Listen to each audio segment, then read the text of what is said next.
Mr. Badstan. Nagla-vlog din po sila.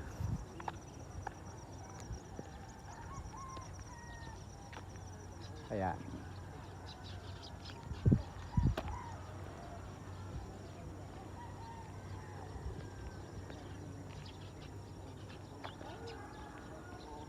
Buhay probinsya po tayo mga kabogs.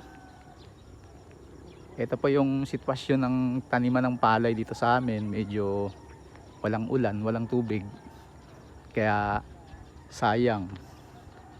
Kawawa naman po yung mga farmers namin dito.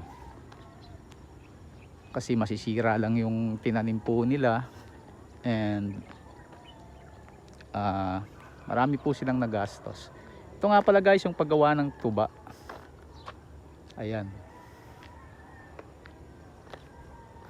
Galing po siya sa puno ng nyug.